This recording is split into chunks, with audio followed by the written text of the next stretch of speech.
बिस्मिल्लाहिर्रहमानिर्रहीम। अस्सलाम वालेकुम viewers, welcome back to Hasnain का किचन। आज मैं आप लोगों के लिए फ़िश की रेसिपी लेकर आई हूँ। सर्दियाँ हों और फ़िश ना बनाई जाए, ये कैसे हो सकता है। ये बिल्कुल इस तरह है जिस तरह बाज़ार में रेस्टोरेंट्स वगैरह में बनाई जाती है।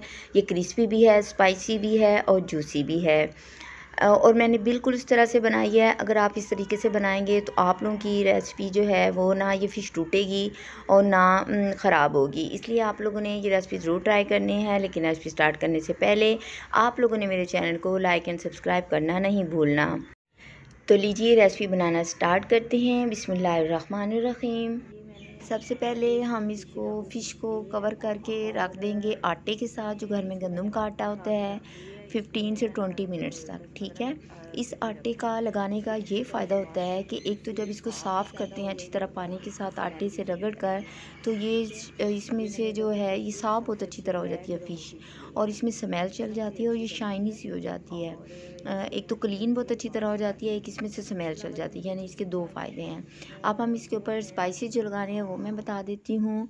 सबसे पहले हमने इमली जो है, खट्टी इमली जो है वो 2 टेबल स्पून लेनी है हमने, और उसको हमने थोड़े से पानी में भिगो के रख देना और उसका पल्प यूज़ करना है, यानी इसको गूदा, ये गुठलियाँ निकाल लेंगे।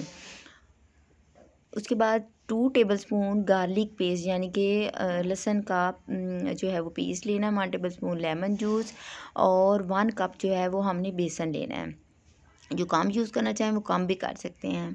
इसके अलावा जो है वो मैंने 1 टेबलस्पून कुटी हुई सुरख मिर्च लिया है, 1 टीस्पून मैंने हल्दी पाउडर लिया है, 1 टीस्पून मैंने सुरख मिर्च का पाउडर लिया है, 1 टीस्पून मैंने साल्ट लिया क्योंकि ऑलरेडी लगा हुआ था इसलिए कम लिया है, 1 टीस्पून अजवाइन ली है, इससे स्मेल भी चल जाती है और टेस्ट भी अच्छा आता है। 1 टीस्पून मैंने गरम मसाला पाउडर लिया है, ये मोटा मोटा कुटा हुआ है, और 1 टेबलस्पून जो है वो जीरा लिया है, दरदरा सा कुटा हुआ, और 1 टेबलस्पून मैंने सूखा धनिया लिया है, वो भी दरदरा सा है, यानी कि मोटा मोटा कुटा हुआ है। ये तमाम स्पाइसेस हमने लगा के फ़िश के ऊपर फ्रिज में रखना है, बाई नहीं रखना। ये देखें मैंने फ़िश को आटे से अच्छी तरह रगड़ कर धो लिया है। ये देखिए कितनी अच्छी तरह चमक रही है और कितनी अच्छी साफ़ हुई है। अब मैं तमाम स्पाइसेस इसके ऊपर लगा दूँगी। ये जो है इमली का जो गूदा है वो सबसे पहले मैं इस पे लगाऊँगी। ये जो है लहसुन का जो पेस्ट है वो मैं लगाऊँगी। ये 2 टेबलस्पून था। 1 टेबलस्पून लेमन जूस है। लेमन जूस से भी फ़िश नहीं टूटती।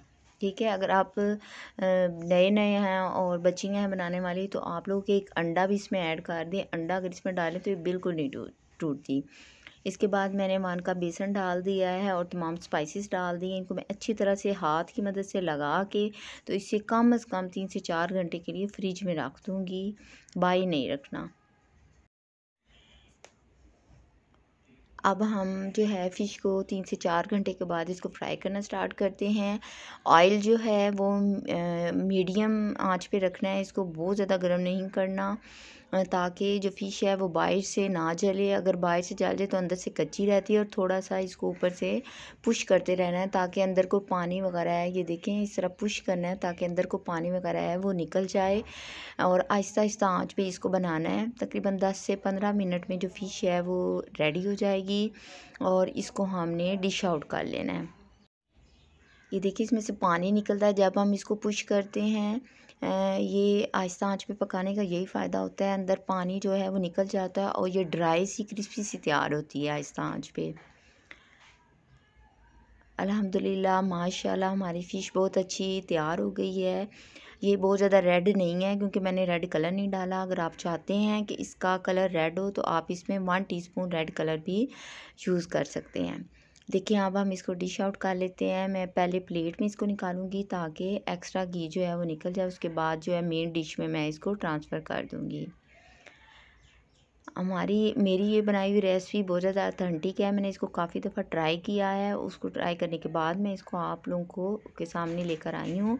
इसलिए आप लोगों ने इसको ट्राई ज़रूर करना है और कमेंट्स में बताना है कि ये रेसिपी कैसी बनी। इंशाल्लाह आपको इसकी रेसिपी पसंद आएगी। ये देखिए मैंने इसको पहले प्लेट में निकाला है, अब इसको मेन प्लेट में निकाला है। इसके साथ मैंने सैलेड भी बनाया है। इसको आप बॉयल्ड राइस के साथ भी खा सकते हैं। इसके अलावा रोटी भी यूज़ कर सकते हैं। दोनों तरीके से अच्छी लगेगी और वैसे भी खा सकते हैं। इंशाल्लाह आप लोगों को ये रेसिपी पसंद आएगी, लेकिन आप लोगों ने मेरे चैनल को लाइक एंड सब्सक्राइब करना नहीं भूलना, और आप लोगों ने दूसरे लोगों को शेयर भी करना है, और ये रेसिपी मेरी, और आप लोगों ने दुआओं में याद रखना है, और मेरे चैनल को लाइक एंड सब्सक्राइब करना नहीं भूलना। अल्लाह हाफिज़।